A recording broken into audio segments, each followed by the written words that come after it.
This week on Lunchbox Envy, it's the most shoplifted food in the world. It's one of the 300 flavours of Kit Kat available in Japan.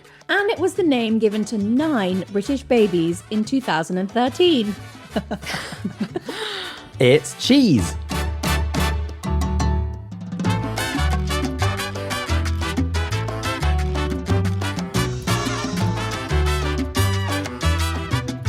Hello and welcome to Lunchbox Envy. I'm Jack and I'm here with my fellow QI elf, Manu. Hello. We're also joined by food writer and chef Rosie. Hi. It's a pretty strong whiff from the table today. Yeah, this is a pungent episode, isn't it? I'm so glad we decided to do this episode midsummer. Are you guys turophiles? Oh, what does that mean? It means a cheese lover. I am 100%. About half the cheese we eat in Britain is cheddar. We eat right. 9 kilos of cheese a year. I'm surprised it's that low. I thought it would be 80% or something. Really? Yeah. My husband has this real thing. His favorite cheese to eat is slightly below average standard cheddar that's been in the fridge in an open packet for 15 days, and it gets that dry, darker kind of bit white. on the edge. That's he's like, that for me is perfect. And I'm just like, you could just buy a really nice aged cheddar. Yeah, that's they actually age the it same for you. thing, kind of. No, but he's cutting out. He's saving money by aging it himself. Then it starts to taste of the fridge. It's such a specific Yeah, I flavour. do agree with you there. That's true. The fridge taste is not for me. Oh, wow. No. The fridge taste. It's like a homeopathic amalgamation of all you eat in a week. Yeah. Save it for the fridge episode. Yeah, we should. So what is cheese? So it's basically milk that you add normally a rennet to, and then that separates the milk into curds and whey. So curds are the kind of solidified, congealed milk proteins that are made from casein. And then the whey is all the kind of watery byproducts. So there's a lot of milk sugars. There's also a lot of protein in that as well. So there's actually quite a lot of goodness in the whey. And yet we throw it away. Exact wastage. Wastage. I was looking into Greek yogurt. I know it's slightly off topic, but that involves a lot of whey reduction. And they're kind of trying to think about ways. Once you start, you just can't stop. I know. Methods of saving the waste. Yep. And yeah, you can feed it to animals basically. If you distill it and then you get it into more of a sludge, you can sort of mix it into grains and give it a good protein source. Yeah, well, isn't it also used in whey protein is a popular protein powder. Bodybuilders love it. You can also turn it into alcohol. Can you? There's a type of milk vodka you can buy in the UK which uses whey and it distills that. Clever. I know. Very Is it? I mean, I can't try it right now, but I'd love to try it. Apparently do get in touch. Yeah, apparently it's really Milky good. vodka people. Very smooth. There's also a milk alcohol drink called Bland, which Wait, is that an English company? I mean it's like an old drink. So they used to have it in Scandinavia and Scotland and stuff. But that's made by fermenting whey as well. Goodness, yeah. Kind of like a whey wine, whey cider. And so milk is an emulsion. You add this rennet, it breaks the emulsion and it separates the curds and the whey. What is rennet? So rennet is a collection of enzymes that are found in a cow's stomach or a ruminant's stomach. So it's not specifically cows, can be like goats or sheep. And that in young ruminants breaks down milk in a very similar process. So that's actually how historians think we discovered cheese. Oh, what? In the stomach of a young cow? Yeah, so they killed it, ripped open their stomach, and they're like, whoa, this looks delicious. We should eat this. There's a famous pasta dish called piata in Rome where basically you eat a pasta sauce made from milk-fed veal's intestines, and inside the intestine is a fresh ricotta because it's coagulated inside the intestine of the veal. And that is why you often see vegetarian cheeses, because most cheeses aren't vegetarian, right? Yeah. Oh, Because they are. Yeah. Controversially, though, I would say I have met very few vegetarians who don't eat This is true, yeah. meat rennet-based cheeses. But you can't really get rennet without killing an animal. But they must have an artificial rennet to Well, make they vegetarian do, cheese. yeah. What's your favorite cheese? Parmesan. Parmigiano Reggiano. That was so quick. And the funny thing is that it's more because I cook with it. I think there's two types of cheeses. There's eating cheeses and there's cooking cheeses. Yeah, agreed. My preference when I'm eating a cheese is something that's quite unusual, artisanal. They're not supposed to be melted into something. Whereas there are cheeses that work better as a sort of functional ingredient in a recipe. Of course, yeah. Parmesan, for me, is one of those. I've moved since, but my local Waitrose famously had a Parmesan cabinet of Parmesan. Ooh. Did it? And apparently it sold 17% of all Waitrose's Parmesan. I need to go to this Waitrose. It's in West Hampstead, yeah. Oh. The classic overheard in Waitrose is, darling, do we have Parmesan in both the houses? Yeah.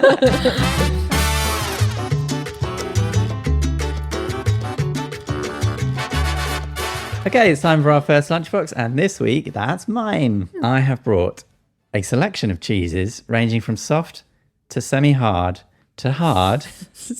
We're both laughing at semi-hard. And I've got one which I will show you now, which is the hardest cheese in the world. Ooh. And it comes from Nepal, and it's called Chirpy. It kind of looks like fudge, but it also looks like it could be plastic. Yes, I'll drop some into the bowl near the microphone. So you can hear how hard it is. Yeah. Almost as hard as rocks. This stuff is a product of Nepal, and it's a traditional dish because in Nepal there's not much space to grow vegetables. The soil is pretty sparse. So what they do grow very well is yaks. And yaks have to be above 4,000 meters or around 4,000 meters altitude. And at 4,000 meters altitude, they eat a special grass, which is called buggy, Buggi, and that makes extremely thick milk. So then what they do when they're making chirpy, it actually comes from a yak-cow hybrid. But they churn the milk, get the curds in the whey, like we said, and then they press it under big stones to get all the moisture out that they can.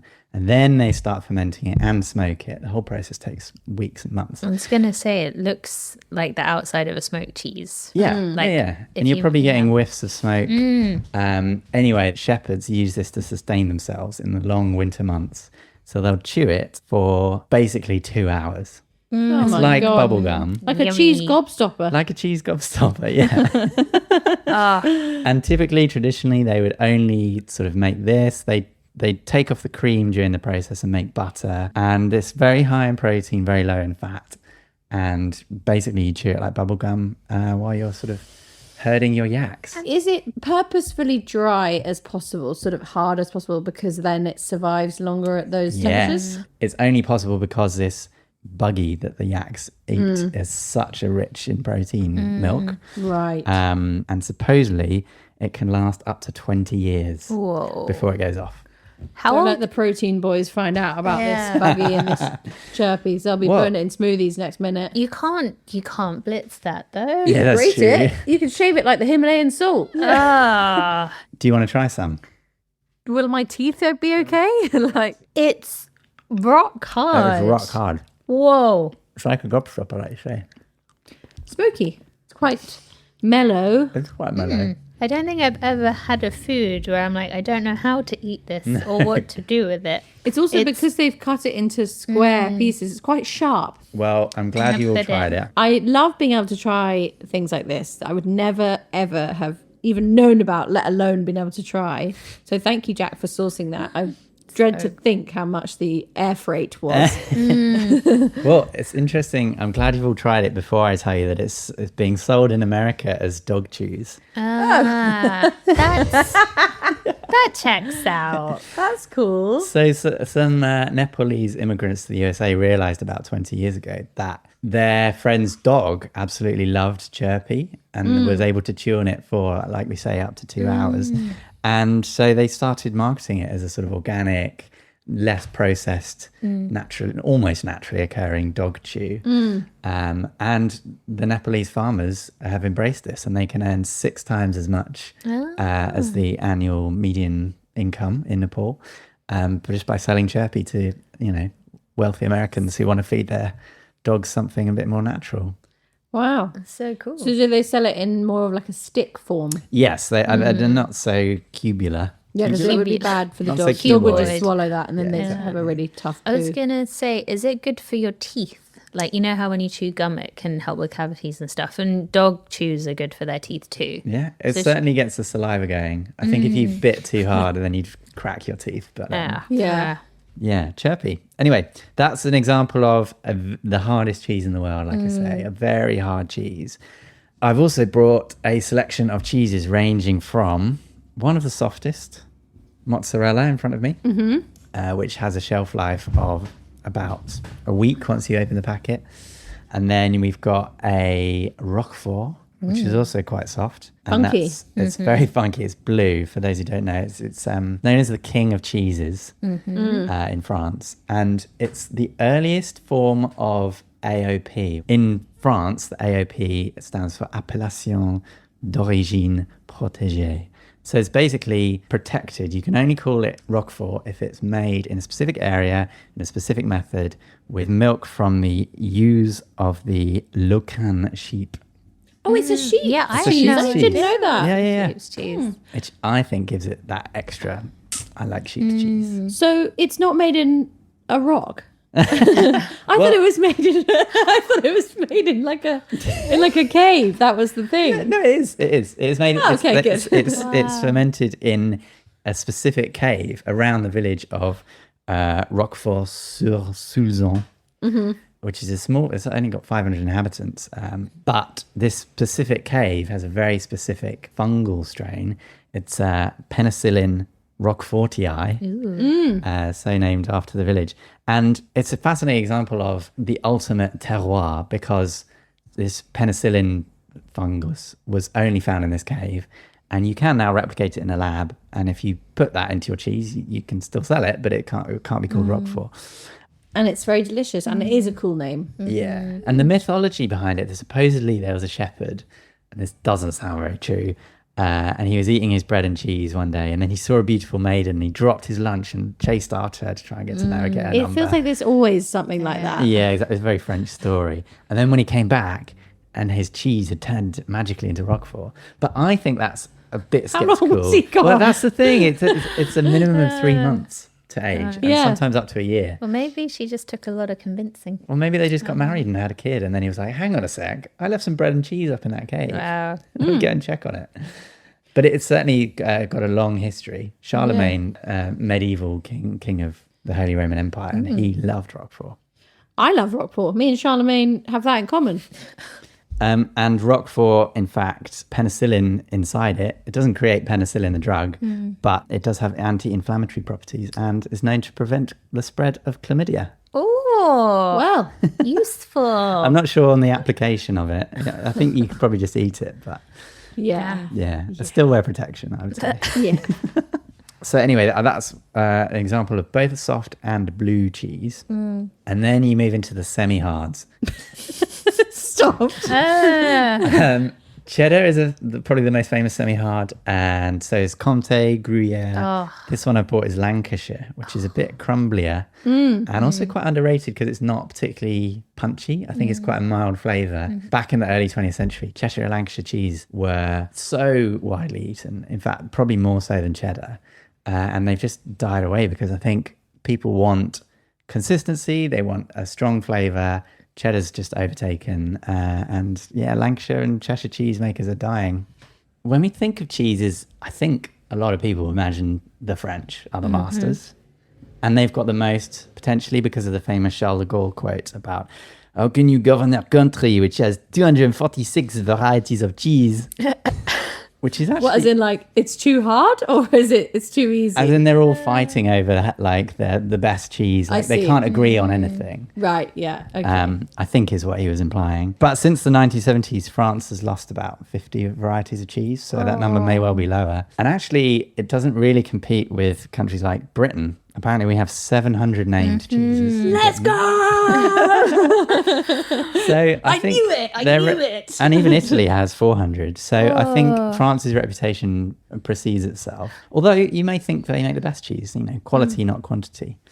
So something I've always wondered since childhood, since I used to eat it from the fridge in slices. Yeah. Why is Swiss cheese holy? It's not a mouse. I know it's not. It's not mice, although back in the day people did think it was mice. No, it's actually part of the cheese making process. So scientists used to think it was bacteria in the cheese as it was maturing. So they thought it was a specific kind of bacteria that released carbon dioxide in the cheese and made these little pockets of gas.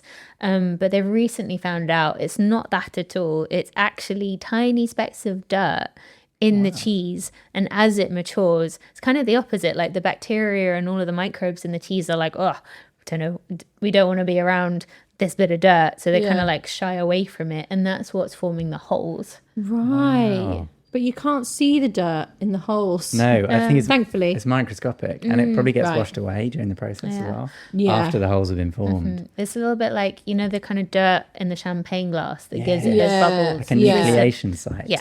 Yeah. I see. Oh, okay. Well, that's definitely not what I thought.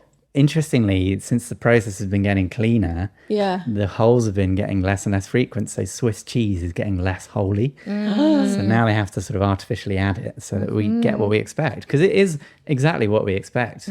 Like the cheese emoji is a holy one. Yeah. And in Tom and Jerry, if The archetypal cheese that we think looks like cheese. Like if a kid said, draw some cheese, you'd draw a holy like wedge of cheese, wouldn't you?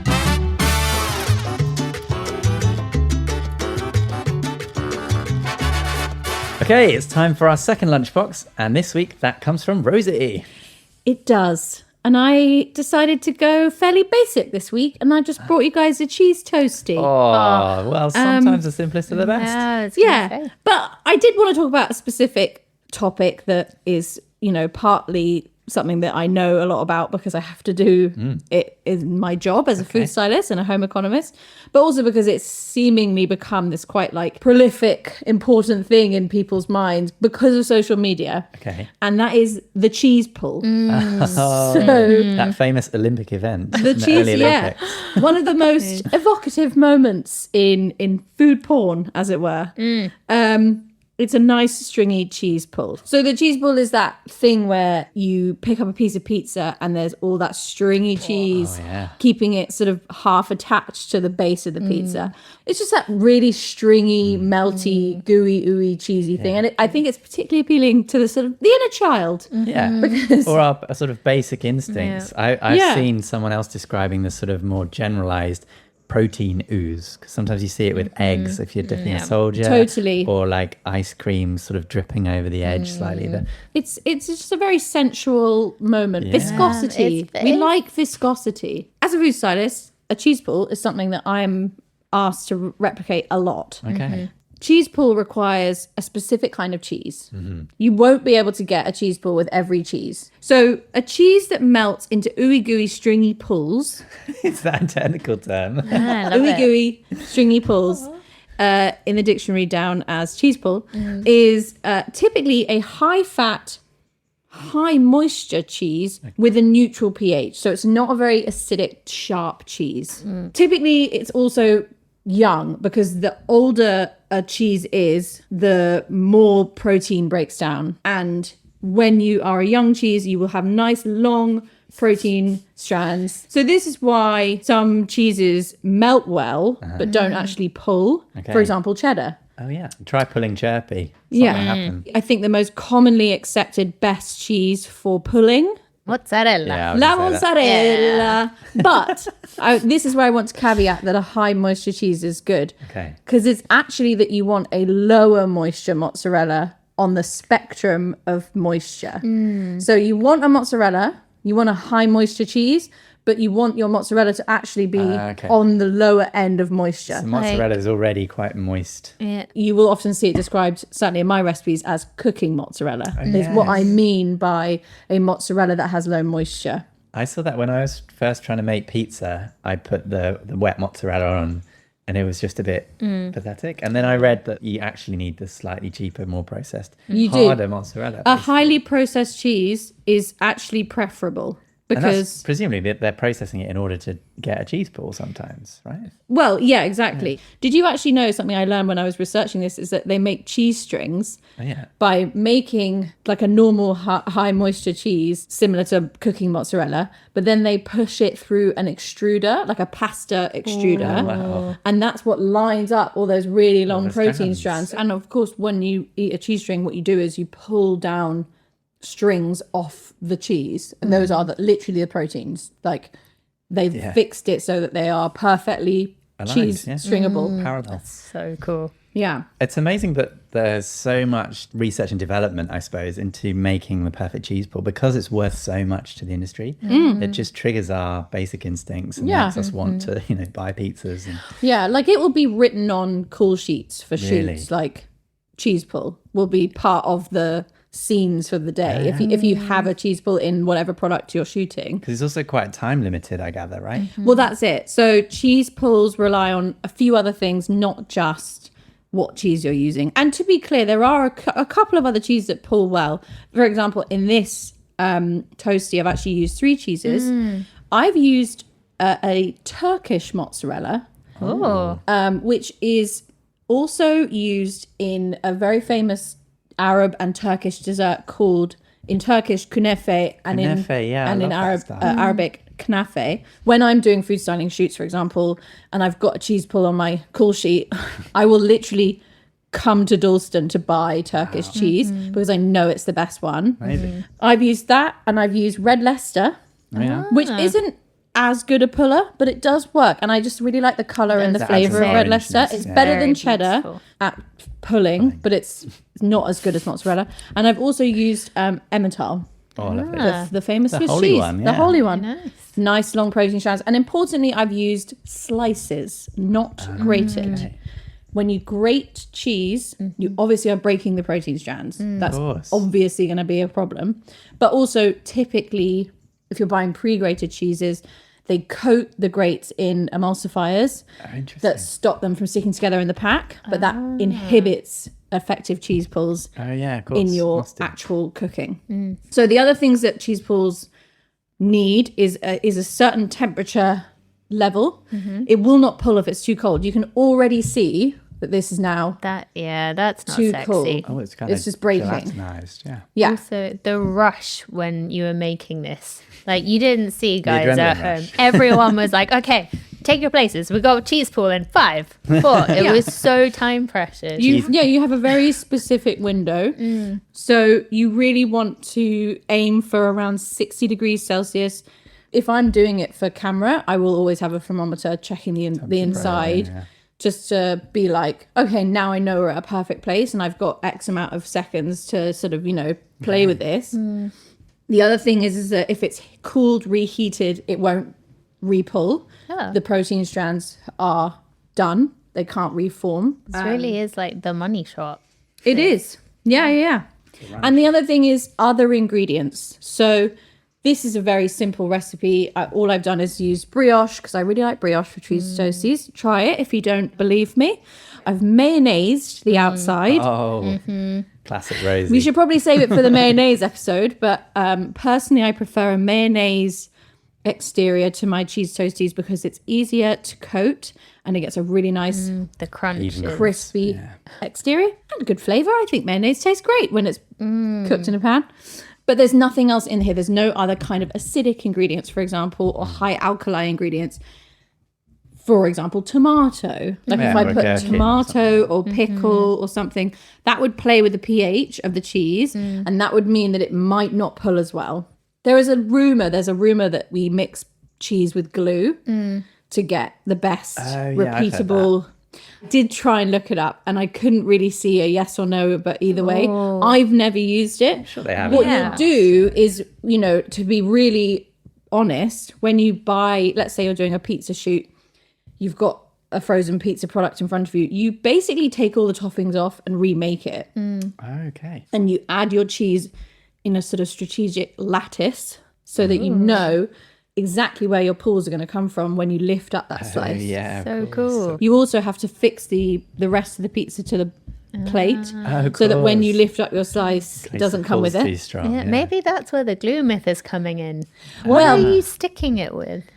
Oh, you can just like glue tack it. Drawing pins. But like, So it's not. funny. It's let me be clear. None of this is edible. Like, No, you of would course. never ever touch or eat any of the food on a product shoot because it's usually like raw and fingered heavily by several different people. Wow. Did you know that in 2023, Doritos set the world record for the longest cheese pull? No way. Yeah, I didn't think of that question. You know, I love it from Doritos. Very well done, Doritos. They used a helicopter. No way. They used a helicopter to dunk a 1.2 meter wide nacho into a blend of 120 kilos of mozzarella and cheddar, actually. And then they pulled the cheese out, and the team managed to get it to stretch 15 meters into the air. That's amazing. I wish I'd been there. There's another fact I found that I really liked, which is that have you ever heard the rumor that cheese can give you nightmares? Yeah. Yep. That is because there is a product in cheese called tyramine. And tyramine is an amino caused by the breakdown of the amino acid tyrosine. And this is what causes your terrors. And tyramine is a key part of why some foods taste sharp. So your sharper cheeses, your cheddars, your Stiltons, your Parmesans, they all have loads of tyramine in. But stretchy cheeses like mozzarella don't have that much because they are notoriously much milder and sweeter. So if you were thinking, oh no, I'm going to have had a hard night of cheese nightmares after eating that toasty, wrong. You'll be fine. So that's a little life hack. If you're plagued by nightmares, just have stretchy cheese. So that's the liquid end of the cheese spectrum, the gooey cheese pull end of the spectrum. And now I want to talk about the other end completely, the hard end, the Parmesan end specifically, and grating Parmesan. So it's maybe something you wouldn't have thought about before, but actually how you grate your Parmesan will affect the flavor of the Parmesan on the dish. So you might have one of two, or maybe both things at home with which you grate cheese. One of them being this very nice box grater, metal grater with a few different edges, all giving you a slightly different texture of cheese, some sort of coarser grates, some finer grates. It's a cuboid. It's a cuboid. Then you would have what is called a microplane handheld grater. Paddle shaped. Paddle shaped is a really good, thank you very much, Jack. I was struggling to describe that. Usually quite fine. They're very sharp. And I very often will use that for grating my cheese onto my pasta, specifically Parmesan. I don't know if you've ever been to Italy, and have you noticed that most restaurants actually the cheese is already grated for you. They don't actually do that much grating at the table. I think that's more than anything a practical thing, a kind of like, it's just not, you know, they've got that giant pepper grinder they're going around with already. Like, yeah, they can't they don't carry have both. time to do the Parmesan as well. They need to do the pepper. Biceps. They need to, And I think that's a generosity thing here. Not even a practicality thing. I think it's because people are cheap and they want to control how much Parmesan you get. I see. Say when. Well, and it's also much more How long have expensive you here. got? Let's be honest, for restaurants, Yeah. Parmesan is quite a big expense. And if you're giving it for free, you need to have built that cost into whatever plate you're doing. And sometimes that's really hard to translate to the customer. Anyway, all power to restaurants. I'm not slagging you off. So, great food writer Daniel Gritzer wrote a piece for Serious Eats, the website, about what is the best way to grate Parmesan, using blind taste testers to compare specifically the flavor, the aroma, and its ability to emulsify. Okay. And he came to the conclusion that it is actually on the old box grater on the star setting. I've always i.e. wondered. the finest, most annoying one, the one that's most Hardest to likely clean. to shred your knuckles. So just to be clear, it's the one that's A star. it goes both ways. Yeah. Whereas most of them, you can only shred the cheese going down. Yes, Yeah? exactly. It kind of creates almost like a powdery texture with Yeah. your Parmesan. His results confirm that basically finely grated on the box grater on that star setting yields the most flavorful results because you are creating the most surface area from which to get those delicious umami proteins Coat through. your mouth. The way that the cheese reacts with heat is different depending on how it's been grated. So For a cheese forward sauce, for example, cacio e pepe, you would always want to use this side because if you shave the flakes with microplane, the sort of shards, they're way more likely to clump in the heat and become claggy when you try and emulsify them with pasta and pasta water and stuff. Whereas the finer pieces will not because they have shorter protein strands.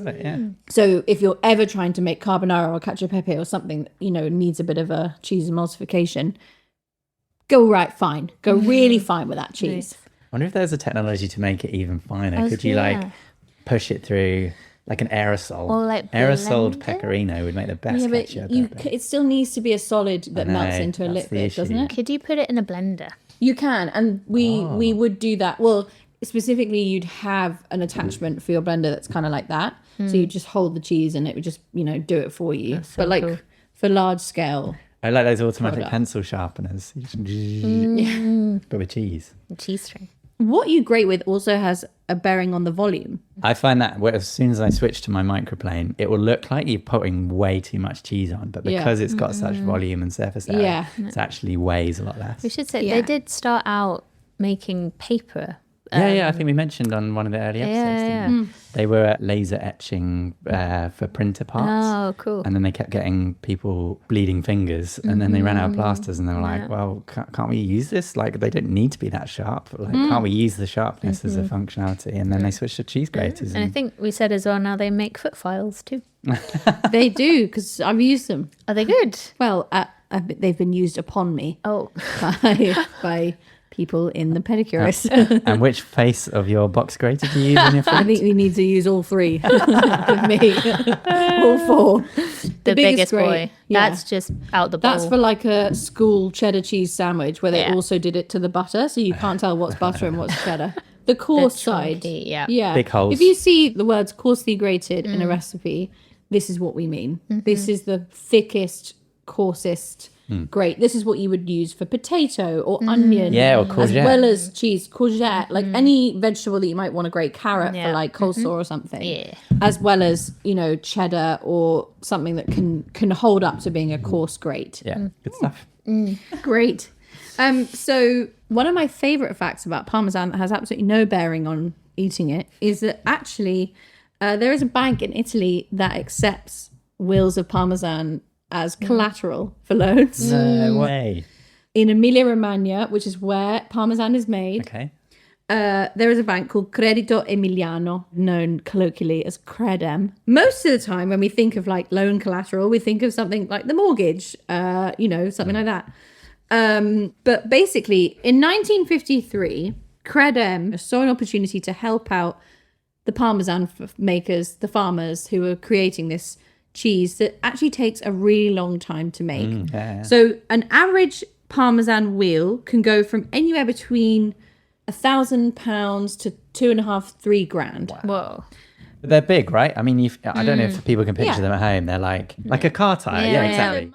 The other problem with them is that it takes so long to make. Parmesan can't even be classified as Parmesan by the Parmesan Consortium, the Parmigiano Reggiano Consortium, until it is a year old. Got it. That is when they check if it's good enough to be Parmesan. Okay. Then they will stamp it, and then they will be like, okay, you've got another 6 months or 8 months or 12 months, or, the most expensive ones you'll find They're are like often older, 36 months. And the ones that we buy the most in the UK tend to be around the 18-month mark. Okay. Yeah. So if you think about it, these poor farmers have made massively expensive cheese and they have no money to show for it for almost 2 years for a while, sometimes.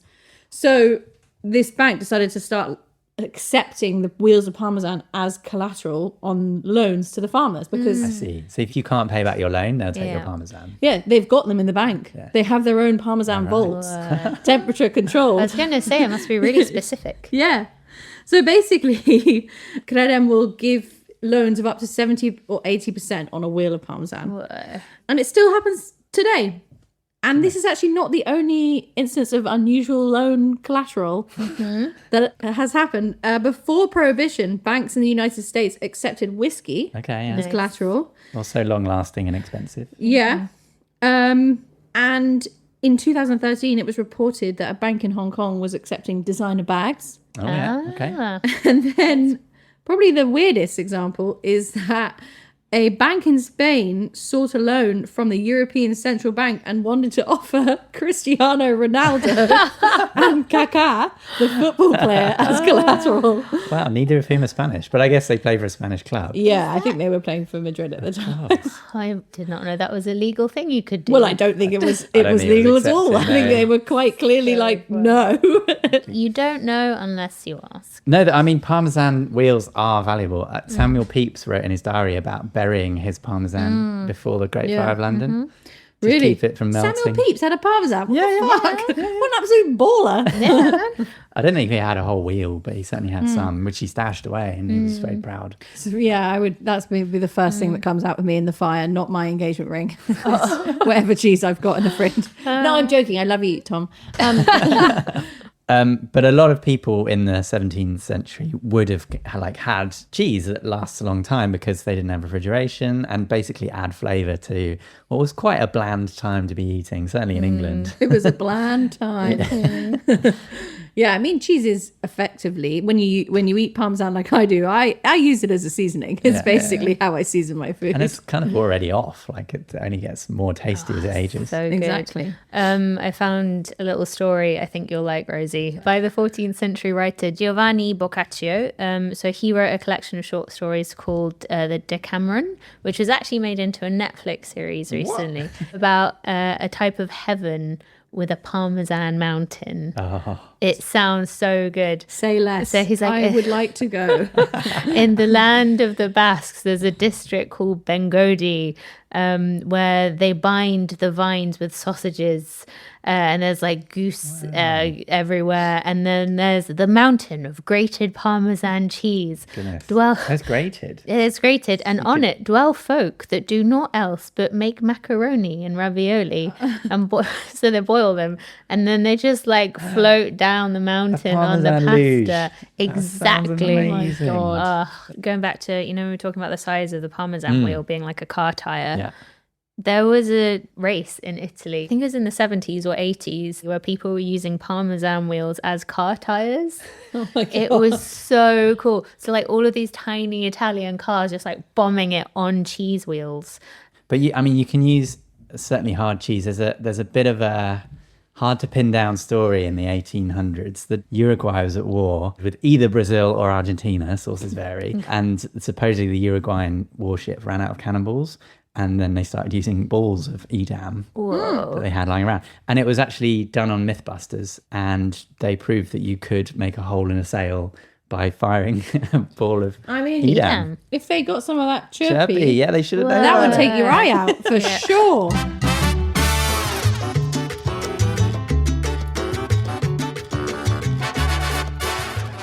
Okay, it's time for Lunchbox number 3, our final Lunchbox. And that comes from Manu. Today, I have brought an activity for us. Yay! It's time to cut the cheese. Okay. Oh, did you know that Protective. in American slang, cutting the cheese means farting? I did know that, Rosie. We are going to read our futures with cheese. Oh, great. So this is a form of divination that's called Tyromancy. Like we said, tyro, tyros, the Greek for cheese. Yeah. We can either read the patterns on the blue cheese in front of us, Okay. or we can give one of the harder cheeses a little chop and then read the patterns in that broken up bit. Ooh, can we do both? Yeah, One of each? course. The influence you have on the cheese, Okay. according to world famous cheese diviner Jennifer Billock, who will World come on to famous. like honestly, she is the only cheese diviner I know about. But she says your influence on the cheese is the choosing of the cheese. So if you pick one of the cheeses, that will be your cheese. We're not going to use the same cheese for Rosie. Okay, cool. And then we can read that one, and that will be your influence Sure. on the cheese. So what do you want to pick? I'm going to go for the blue, the Roquefort. What shapes do we see?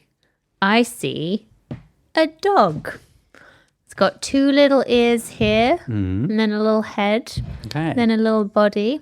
So Does that represent fidelity or something? apparently it represents companionship. True. So you have friends, Jack. Yeah. And you just had a baby. Oh, This A is new true. companion. well, apparently, if you see a baby in the cheese, that means big change is coming. Okay. If you see an arrow or a line, that represents a journey. And if it's broken, something will disrupt your journey. And then a smiley face, surprisingly, is happiness. Anyway, I never have guessed. so there's also like ways you can count the holes and stuff. So Rosie, do you want to give one of the cheeses a chop and we can do some number Sure. number I'll go for the divination? Lancashire. I'm supposed to chop it, right? Okay. I was Yeah, just yeah. checking I Give was it a doing chop. the right thing. Okay, so it's broken into two.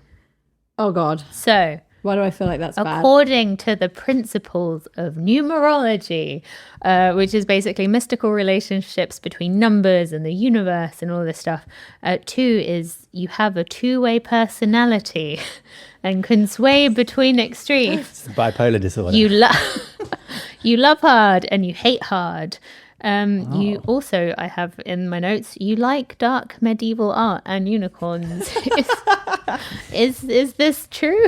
I You think just essentially just got to call me two-faced on our podcast. Yeah. I mean, I do. I would say, depending on the hormones in my body, I can Yeah. swing from side to side a bit. I think Rosie loves semi-hard.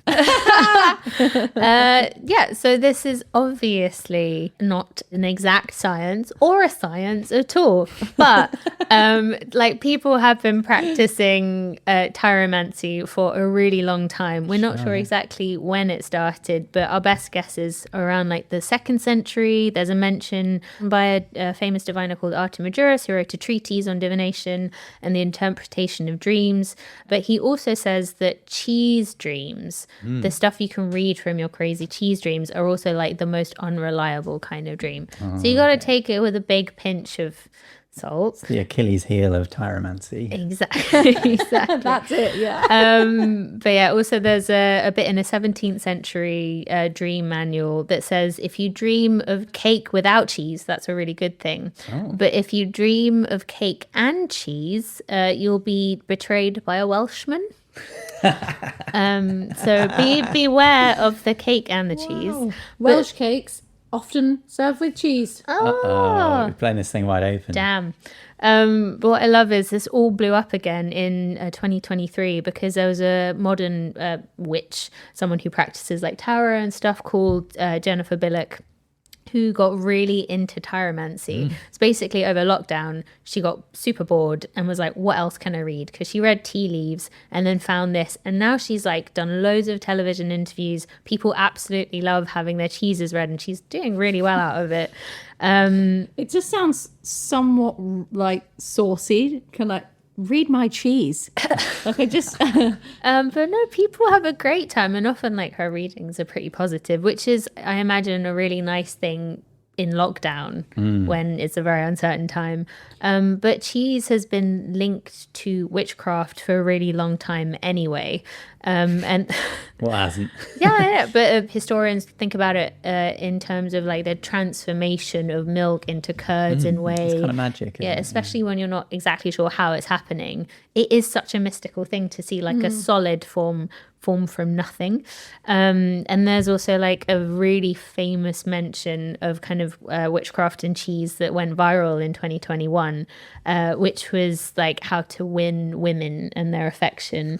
But the line is so good. It's, you may fascinate a woman by giving her a piece of cheese, which is bang on, I I would think. say give it a go. But there's also other forms of food divination. Say, like I mentioned, tea is a really famous one. There's something called alphitomancy, which is cake or bread divination. And back in the day, they used to use this to solve crimes. So they'd feed criminals pieces of bread. And if they were innocent, they would be fine.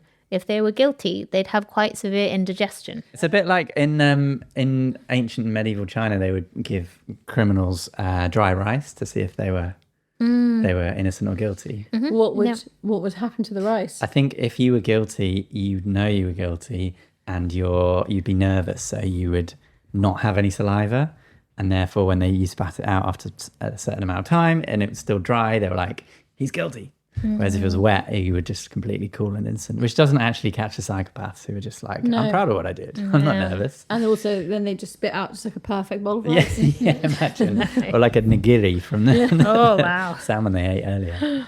And then the last one, there's something called gastromancy, which is fortune telling by stomach grumble. Ooh. So you'd listen to the gurgles in your stomach, and that was supposed to be the voices of the dead. Wow. Oh, I know. God. People think this is also one of the like really early forms of ventriloquism, because people would like hold themselves close to the stomach and go like, but you won't be able to see it. Interesting. I know. Lani, do you want to go? I will. I'm gonna cut this bad boy. Oh, that's again 2 pieces. So you are I also a also two-faced slag. Love. Yeah.